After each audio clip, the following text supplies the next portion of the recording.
Hello students, in previous video we have seen state of matters. How many states of matters? Yes, liquid, solid and gaseous state. Today we are going to see can matter change its state. Means what, यहाँ पे क्या होता है कि हर कोई जो matter है उसका कोई ना कोई एक स्टेट होता है. एक तो वो सॉलिड स्टेट में होता है या फिर लिक्विड स्टेट में होता है या फिर गैसियस स्टेट में होता है. तो ये जो स्टेट है ये मैटर्स का स्टेट चेंज होता है क्या. तो यहाँ पे हमें सवाल ये मिल गया, ये हो गया है कि can matter change it's state. Means solid से लिक्विड, लिक्विड से गैस या फिर गैस से लिक्विड या फिर गैस से सॉलिड में ऐसे कुछ होता है क्या. तो yes, all the matters are changes there state. Okay, तो ये जो स्टेट है इसे हर किसी मैटर का स्टेट बदलने के लिए कुछ ऐसे चीज़ें हैं कि वो उसका इफ़ेक्ट होना ज़रूरी होता है. उनके under that effect only matters can change their state. Means what, अगर हम लोगों ने किसी मैटर पे, सॉलिड मैटर पे अगर हम लोगों ने कुछ टेम्परेचर अप्लाई किया, under some temperature, under the condition of temperature it get melt. Okay, तो सॉलिड स्टेट जो है वो लिक्विड स्टेट में बदल जाएगा. तो यहाँ पे हम देखते हैं on increasing the temperature of solids and the kinetic energy of the particle increases. Kinetic energy means what? It is a energy possesses by moving objects. Suppose हम एक एग्जाम्पल लेते हैं, जैसे कि हम लोगों ने एक वेसल लिया है और उस वेसल के अंदर हम लोगों ने शुगर लिए हैं, शुगर पार्टिकल्स लिए हैं. इन शुगर पार्टिकल्स को हम क्या करेंगे, हीट कर देंगे. तो हीट करने के बाद यहाँ पे क्या होगा, हीट करने के बाद क्या होगा, ये जो शुगर पार्टिकल्स है ये लिक्विड में मतलब आप लोगों ने देखा होगा कि चाशनी बनती है, मीन्स मराठी में हम पाक बोलते हैं, वो लिक्विड स्टेट में चेंज हो जाएगा.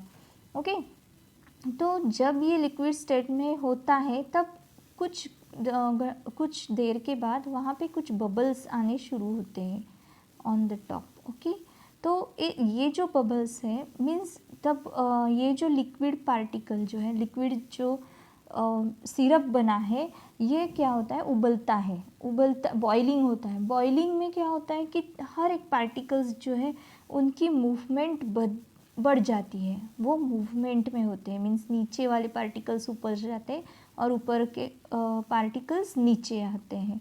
तो ये साइमल्टेनियसली उनका क्या होता है, मूवमेंट चलता है पार्टिकल्स का.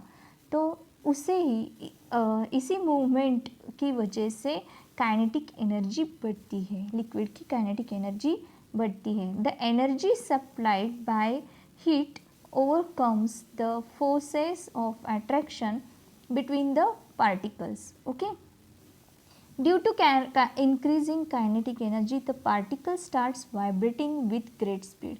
जैसे ही हम लोगों ने हीट बढ़ा दी, टेम्परेचर बढ़ा दिया, तब उसमें काइनेटिक एनर्जी जो है पार्टिकल्स की वो बढ़ जाती है और उसी वजह से पार्टिकल्स वाइब्रेट होने शुरू होते हैं with great speed. The energy supplied by heat overcomes the force of attraction between the particles. Energy supplied by the heat. Okay, ये जो एनर्जी है, काइनेटिक एनर्जी जो है ये सप्लाइड बाय हीट करने की वजह से होती है, जो कि force of attraction between the particles इसको ओवरकम करता है. जैसे कि हम लोगों ने देखा पहले ही कि जो शुगर पार्टिकल्स वो सॉलिड्स में थे, तो सॉलिड में थे मतलब वो जो सॉलिड में जो पार्टिकल्स है उनका force of attraction strong force of attraction होता है. और इसी वजह से क्या होता है कि उनका स्ट्रॉन्ग फोर्स जो है वो ब्रेक किया जाता है due to this heat energy. And इसीलिए उन पार्टिकल्स पार्टिकल्स का फोर्स ऑफ अट्रैक्शन जो है वो वीक हो जाता है और they are starting moving in the liquid. Okay, the particles leaves their fixed position and start moving more freely. Means each and every particle separate हो जाता है और वहाँ पे सेपरेटली फ्रीली वो मूव होना शुरू होता है. अ stage is rich when the solid melts and is converted to a liquid. A stage is reached when the solid melts means कुछ certain stage पर सॉलिड जो है वो मेल्ट होना शुरू हो जाता है and then it convert into a liquid state. Okay, melting point. What is a melting point? Melting मतलब क्या कि जिस वक्त ये जो पार्टिकल्स के बीच का जो बॉन्ड है वो ब्रेक डाउन होता है and they are converting into at that point at that stage particles are getting separated and the state of solid is converted into the liquid, that is a melting point. The temperature at which a solid melts to become liquid at atmospheric temperature is called its melting point. मतलब जिस temperature पे solid melts हो रहे हैं liquid state में at atmospheric temperature, it is called as a melting point. जैसे कि आप देखते हैं कि आइस का मेल्टिंग पॉइंट क्या है, 273.16 K इतना उसका मेल्टिंग पॉइंट है. और the melting point of a solid is an indication of strength of force of attraction between its particles. Okay, ये बहुत ही वीक फोर्स है आइस मेल्ट होने के लिए. अगर हम लोगों ने आयरन का एग्जाम्पल लिया तो आयरन में बहुत स्ट्रॉन्ग फोर्स होता है और उसका भी मेल्टिंग, इस आयरन रॉड का सॉलिड स्टेट से लिक्विड स्टेट में जाने के लिए जो मेल्टिंग पॉइंट है वो भी हाइयर होता है. Okay, fusion. Now we see what about the fusion. The process of melting, that is change of solid state into liquid state, also known as a fusion. Means it is also known as a fusion. जब process means melting की जो process होती है, in that process change the solid state into liquid state, that process is also known as fusion, means melting. Okay, this is example we have seen. Next one, effect of change of temperature.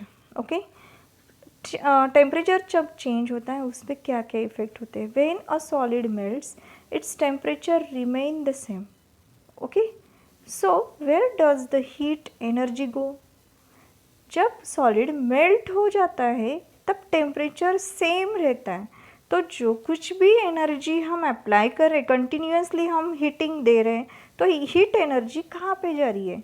During the experiment of melting, that the temperature of the system does not change after the melting point is reached.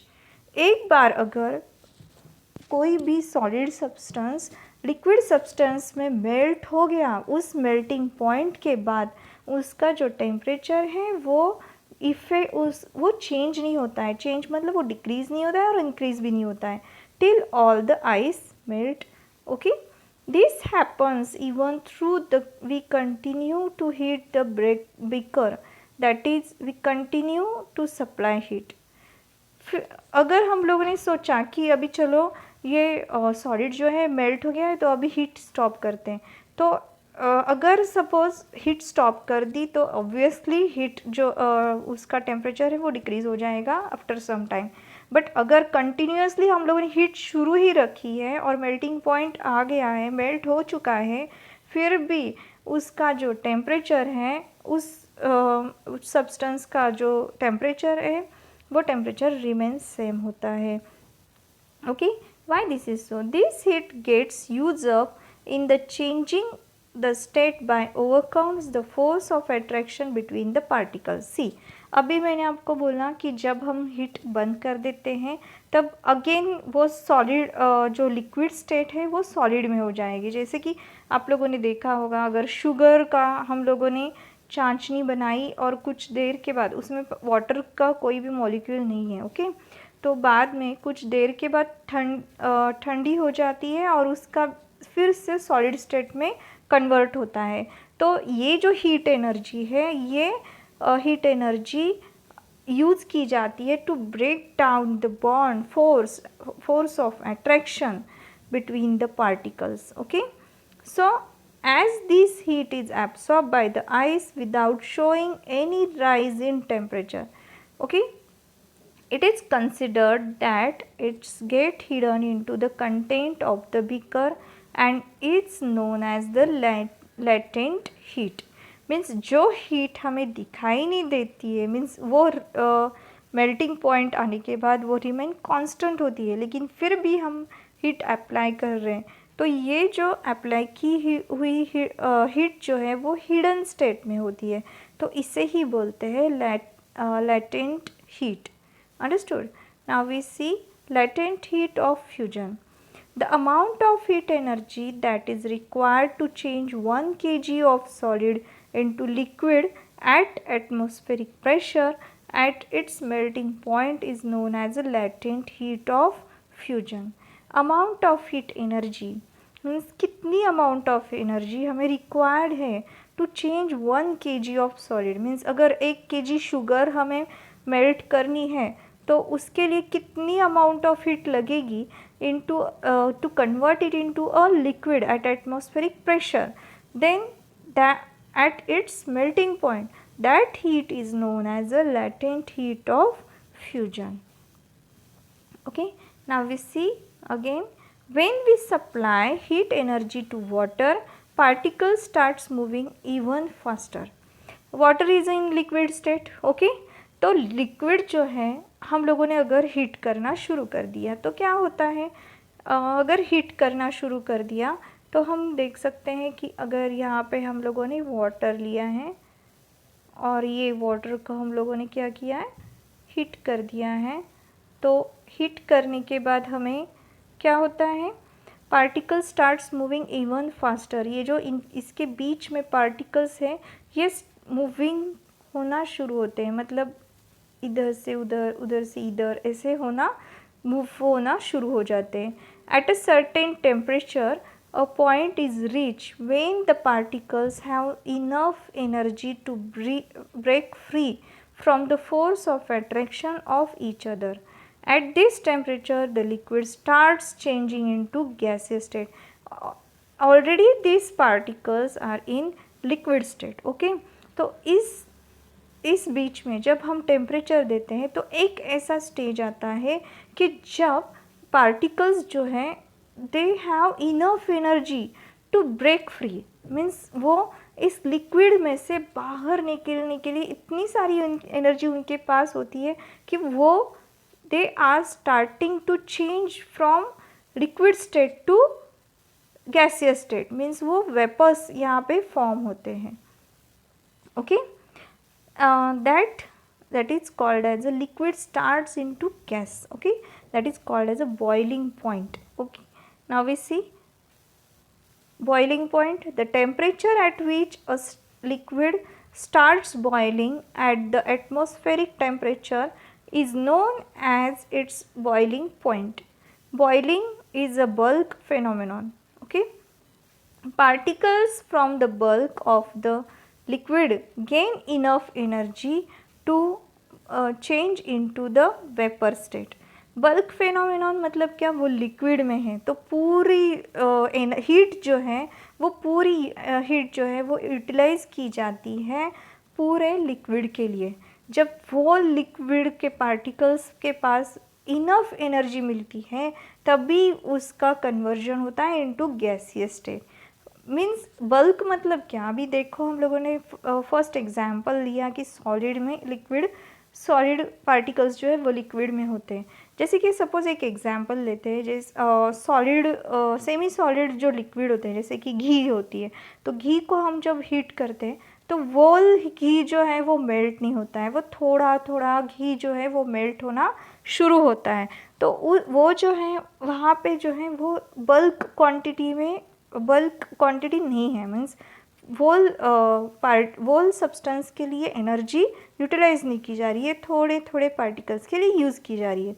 लेकिन यहाँ पे क्या हो रहा है, in liquid state में वोल substance, जो solution है उसके लिए ये हीट यूटिलाइज की जाती है, हीट, ओके, ये एनर्जी यूटिलाइज की जाती है। और ऐसा एक पॉइंट आता है कि जब हर पार्टिकल्स के पास एक इनफ एनर्जी होती है to break free, okay, from the force of attraction of each other, एक दूसरे के फोर्स ऑफ अट्रैक्शन से वो ब्रेक होने के लिए फ्री हो जाते हैं, okay. So particles from the bulk of the liquid gain enough energy change into the vapor state. For water, this temperature is 372 K, that means 100 degrees Celsius. Okay, particles in steam, that is water vapor, at 373 K, that is 100 degrees Celsius, have more energy than water at the same temperature. See, water vapours में बहुत सारी energy होती है than the water at the same temperature, 100 degree Celsius और 100 degree Celsius के इसमें water vapour या फिर वाटर, ये दोनों में अगर कंपेयर करते हैं तो ज़्यादा एनर्जी कहाँ पे होती है, वाटर वेपर में, as compare to water. This is because particles in a stem have absorbed extra energy in the form of latent heat of vaporization. ऐसा क्यों होता है कि 100 डिग्री सेल्सियस का वाटर है और वाटर वेपर्स भी है, तो वाटर वेपर्स में ऐसे स्ट्रॉन्ग एनर्जी क्यों होती है, ज़्यादा एनर्जी क्यों होती है, because the particles in a gaseous state, they have absorbed more heat, latent heat of vaporization, okay. So they have more energy as compared to water at the same temperature, means 100 degree Celsius में water भी है और vapours भी है, तो vapours में ज़्यादा energy होगी due to latent heat absorb by the particle. Next effect is effect of change of temperature, okay. The state of matter can be changed into another by changing the temperature. See, यहाँ पे दिया है, ये gas है, gas को हम लोगों ने अगर हीट किया तो लिक्विड स्टेट में कन्वर्ट होगा, लिक्विड को हम लोगों ने हीट किया तो वो गैसियस स्टेट में कन्वर्ट, वो क्रिस्टलाइन में हो जाएगा, okay. It converts into liquid, this solid, if we give heat, it convert into liquid into gas. अब जब हम इनको कूल करते हैं तो कूल करने के बाद ये लिक्विड स्टेट, गैस जो है वो लिक्विड स्टेट में आएंगे, एंड लिक्विड को कूल करते हैं तो वो सॉलिड स्टेट में आ जाएंगे, ओके. यहाँ पे भी आप देख सकते हो, स्टेट्स ऑफ मैटर. सॉलिड में पार्टिकल्स कैसे होते हैं, they are strong, and liquid state में ऐसे होंगे, then add heat, okay, gas ऐसे हो गए, and plasma. Then we can say that we have learned that substances around us change states from solid to liquid and from liquid to gas on application of heat, but there are some that changes directly from solid state to gaseous state and vice versa without changing into the liquid state, means directly we can change solid state into gaseous state and gaseous state into solid state, okay, without changing into liquid state. That we will see later. Thank you.